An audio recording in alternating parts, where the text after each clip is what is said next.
Sir నమస్కారం sir.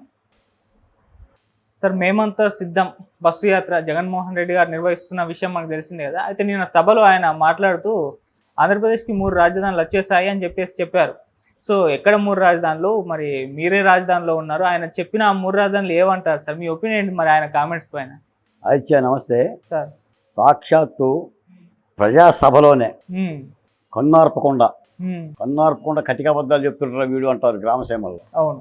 అలా ముఖ్యమంత్రి గారు కన్నార్పకుండా ఆంధ్రప్రదేశ్కి 3 రాజధానులు ఏర్పాటు చేశాను అని చెప్పి ప్రకటించారు. నాకు తొగ్గులకు అయితే తెలుసులే కానీ మరి ఇంత కొత్త తొగ్గులకు అభినవ తొగ్గులకైతే నేను చూడాల. అంటే ఇంత కటికాబద్దాలు కూడా మాట్లాడతారా అని చెప్పేసానని ఆశ్చర్యం వేసింది. మీకు శంకరాచార్యుల కథ ఒకటి ఉంది, గజం మిథ్య పలాయన మిథ్య. శంకరాచార్యుల వారు తన శిష్యులతో కూర్చొని ఒక కథ చెప్తున్నాడు. ఏం చెప్తున్నాడు ఆయనంటే, ఈ లోకమంతా మిథ్య, ఈ లోకమంతా మాయ, మీరు మాయ, నేను మాయ, లోకమే మాయ, భార్య బిడ్డల మాయ, ఆస్తుల మాయ, సంపదల మాయ అని చెప్తున్నాడు. ఓకే. విద్యావాదం కథ. ఈ లోపల రాజుగారి పట్టపటేనుకు పరిగెత్తుకుంటూ అటువైపు వస్తుంది. ఆ ఏనుగును చూసి శంకరాచార్యులు గారు లేచి పరిగెత్తాడు. తర్వాత వచ్చి కూర్చున్నప్పుడు శిష్యులు అడిగారంట, అదేం స్వామీజీ అంతా మిథ్యే అన్నారు కదా, మరి ఏనుగును చూసి మీరు పరిగెత్తారు ఏంటి అనేది. అప్పుడు శంకరాచార్యులు వారు చెప్పిందంట, గజం మిథ్య పలాయనం మిథ్య. అంటే ఏనుగు రావటం అనేది మిథ్య, అది రాలా, అది మాయా. నేను పరిగెత్తానని మీరు అంటున్నారు కదా, ఇది కూడా మిథ్యే, నేను పరిగెత్తలా, ఇక్కడే ఉన్నా అని చెప్పిందంట. ఇప్పుడు ఆంధ్రప్రదేశ్లో 3 రాజధానుల కథ కూడా అలాగనే ఉంది.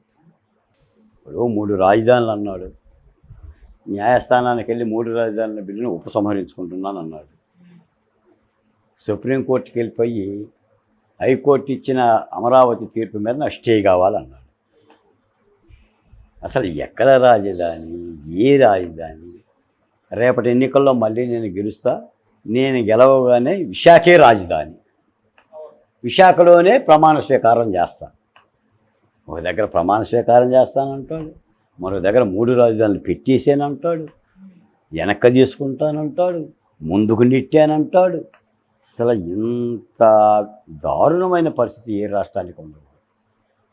ఈ రోజున 28 రాష్ట్రాలు భారతదేశంలో తమదైన రాజధానులు పెట్టుకొని గుండె ధైర్యంగా ఒక క్యాపిటల్, మా క్యాపిటల్ అనుకుంటూ వాళ్ళు పరిపాలన చేస్తుంటే, ఉన్న క్యాపిటల్ని కుదేలు చేసి, దాన్ని అడవిని చేసి, అడవిగాసిన వెన్నెల చేసి, కట్ల పాములు తాచుపాములు పెంచి చెట్టడవిగా మార్చి 3 రాజధానులు నేను తెచ్చానని ముఖ్యమంత్రి గారు అంటుంటే, దీన్ని నవ్వాలా, ఏడవాలా, నాకేటి సిగ్గు అన్నట్టు, ఎవరు ఏమనుకుంటే ఏమి అని ఇటువంటి దిక్కుమాలిన ఆలోచనలు, దిక్కుమాలిన వ్యవహారాలు చాలా విషయాల్లో కూడా ముఖ్యమంత్రి గారు పబ్లిక్గానే, ప్రజలు కూడా వాటికి ఎలా చప్పట్లు కొడుతున్నారో అర్థం కావడం. నిజంగా ప్రజలు చేత్కరించాలి. ఇప్పుడు మీకు వివేకానంద రెడ్డి గొడ్డలివేటు ఉంది. ఆ గొడ్డలివేటి హంతకులు ఎవరని చెప్తాడు పొద్దుటూరులో? వివేకానంద రెడ్డిని చంపిన హంతకులు ఎవరో ఆయనకు తెలుసు, ఆ దేవుడికి తెలుసు, ఈ జిల్లాలో ఉన్న ప్రజలందరికీ మీకు తెలుసు. ఒక పరిపాలకుడు, ఒక ముఖ్యమంత్రి, ఒక సిబిఐ దర్యాప్తు చేస్తున్న కేసు, ఇప్పటికీ 8 మందిని అరెస్ట్ చేశారు, జైల్లో పెట్టారు. అక్కడ వివేకానందరెడ్డి హత్యలో స్వయంగా పాల్గొన్న దస్తగిరి అప్రూవర్గా మారాడు. న్యాయస్థానానికి ఆయన వాంగ్మూలం ఆయన ఇచ్చాడు, ఆయన బెయిల్ మీద ఉన్నాడు, భాస్కర్ రెడ్డి గారు బెయిల్ మీద ఉన్నాడు, ఇంకొక ఆయన అరెస్ట్ కాకుండా అవినాష్ రెడ్డి గారు నీ పక్కన ఉన్నారు. వివేకానంద రెడ్డిని ఎవరు చంపారు జిల్లా ప్రజలకు తెలుసు అంటే దీనిని ఏమనాలి?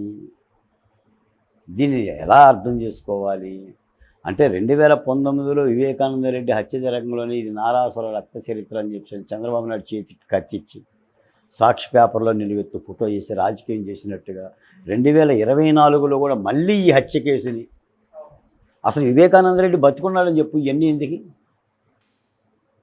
వివేకానంద రెడ్డి చనిపోలేదు, బతికున్నాడు, మళ్ళీ 24 ఎన్నికల తర్వాత వస్తాడు, నా పక్కన కూర్చుంటాడని చెప్పండి. ఇంత పచ్చి అబద్ధాలా? అసలు అబద్ధం అనేది కనుక మనిషి రూపంలో ఉంటే దాన్ని సిగ్గేసిపోతుంది. నాకు కూడా అబద్ధం ఇలా మాట్లాడటం రాదు అని చంద్రబాబు నాయుడు గారు అరెస్ట్ అయినప్పుడు కూడా నేను రాష్ట్రంలో లేనప్పుడు లండన్లో ఉన్నప్పుడు పోలీసులు ఆయన ఎత్తేసారు, నాకేం తెలియదు. అవును. అంటే తర్వాత మా దళిత బహుజన కులాల గురించి కూడా డాక్టర్ సుధాకర్ దగ్గర నుంచి డ్రైవర్ సుబ్రహ్మణ్యం వరకు అంతకులను నువ్వు పక్కన పెట్టుకొని ఎమ్మెల్సీ అనంతబాబు ఎక్కడున్నాడు? నీ బస్సుల్లో తిరుగుతున్నాడు, నీ సభల్లో ఉన్నాడు, ఎమ్మెల్సీ పదవిని కూడా తీయలేదు.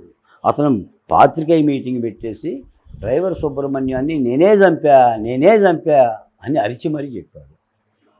ముఖ్యమంత్రి అనేవాడికి ఒక సిగ్గు ఉండాలి కదా, ఒక అభిమానం ఉండాలి కదా, ఇది ప్రజాస్వామ్యం కదా, ఒక దళిత జాతి బిడ్డలు కదా. అదే చంద్రబాబు నాయుడు గారు ఏదో ఒక మాట అన్నాడు, దళితులు అన్న వాళ్ళు పుట్టాలని కోరుకుంటారని అంటేనే నువ్వు చాంతాలంత లాగి దాన్ని నారబీకి దళితులను అవమానించింది చంద్రబాబు నాయుడు గారి నుంచి జగన్మోహన్ రెడ్డి గారు ఆరోపణలు చేస్తున్నారు. మరి దళితుల్ని చంపిన అనంతబాబుని నువ్వు పక్కనేసుకొని ఎట్లా తిరుగుతున్నావు? నీ పరిపాలనలో శిరోమణాలు ఎందుకు జరుగుతున్నాయి? నీ పరిపాలనలో మూత్ర విసర్జనలు ఎందుకు జరుగుతున్నాయి? ఎన్ని హత్యలు జరగల, ఎన్ని మానభంగాలు జరగల? ఆఖరికి మీ బాబాయ్ గొడ్డలు పెట్టుకొని నువ్వు కథా కమామిషులు చెప్తున్నావు, మీ చెల్లెళ్ళ మీద నువ్వు ఆరోపణలు చేస్తున్నావు. అదే వైఎస్ షర్మిలారెడ్డి రాజశేఖర రెడ్డి గారికి పుట్టలేదన్నట్టుగా పచ్చి అబద్ధాలు ఆ విధంగా చేస్తుంటే మహిళల మీద కూడా దాన్ని ఆస్వాదిస్తూ ఉంటుంటే మరి రాష్ట్ర ప్రజలు ఏం చేయాలి? అంటే ఏం కావాలి మీకు? పరిపాలన కావాలా, పగల కావాలా? రాష్ట్ర బాగు కావాలా, లేదా ఎత్తుకుపోవాలా సంపదని?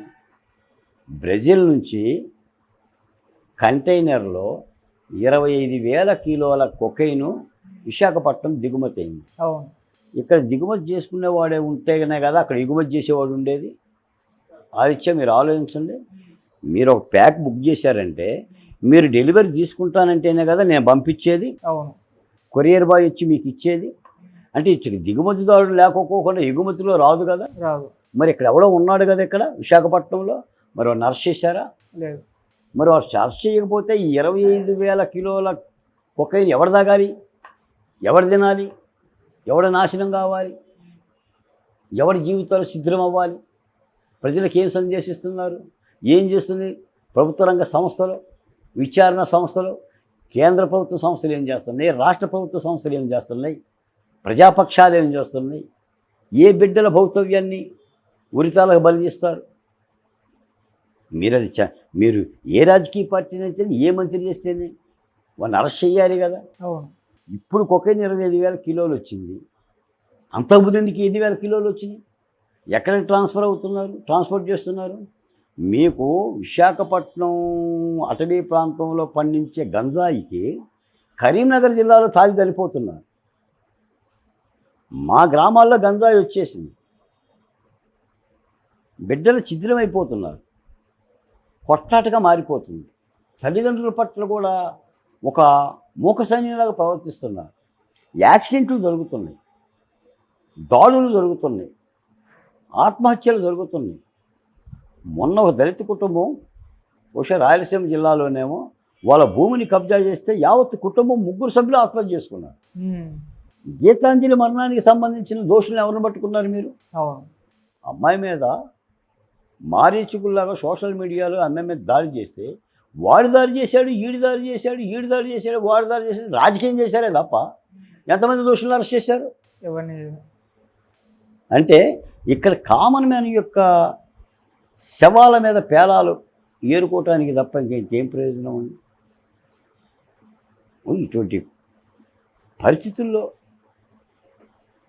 పరిపాలన ఉంది కాబట్టి ఆయన సిద్ధమన్నా వీళ్ళు యుద్ధమన్నా ప్రజలు సిద్ధంగా ఉండాలి, ప్రజలు యుద్ధానికి సంసిద్ధంగా ఉండాలి.